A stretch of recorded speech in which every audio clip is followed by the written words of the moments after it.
Karl, Karl Marx, The German Ideology, 1845, Part 1, Feuerbach, Opposition of the Materialist and Idealist Outlook, A. Idealism and Materialism.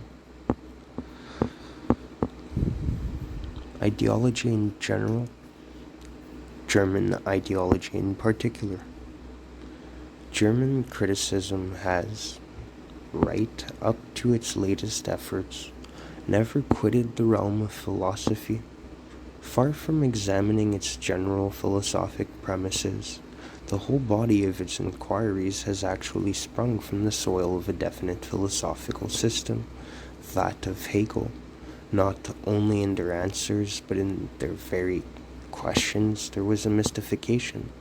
This dependence on Hegel is the reason why not one of these modern critics has even attempted a comprehensive criticism of the Hegelian system. However much each professes to have advanced beyond Hegel, their polemics against Hegel and against one another are confined to this. Each extracts one side of the Hegelian system and turns this against the whole system as well as against the sides extracted by the others.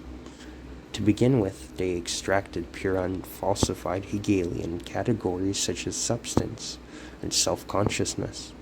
Later, they desecrated these categories with more secular names, such as species, the unique, man, etc.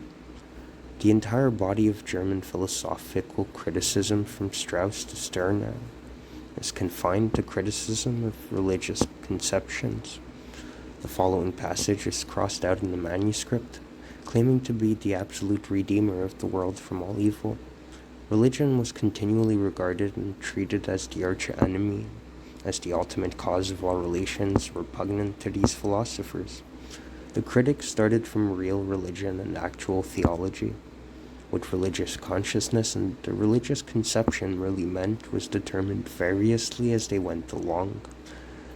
Their advance consisted in subsuming the allegedly dominant metaphysical, political, juridical, moral, and other conceptions under the class of religious or theological conceptions, and similarly in pronouncing political, juridical, moral consciousness as religious or theological, and the political, juridical, moral man in the last resort, as religious. The dominance of religion was taken for granted. Gradually, every dominant relationship was pronounced a religious relationship and transformed into a cult of law, a cult of the state, etc. On all sides, it was only a question of dogmas and belief in dogmas. The world was sanctified to an ever-increasing extent, till at last our venerable Saint Max was able to canonize it en bloc, and thus dispose of it once for all. The old Hegelians had comprehended everything as soon as it was reduced to an Hegelian logical category.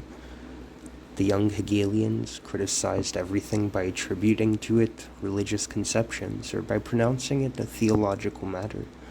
The young Hegelians are in agreement with the old Hegelians in their belief in the rule of religion, of concepts, of a universal principle in the existing world. Only, the one party attacks this dominion as usurpation, while the other extols it as legitimate.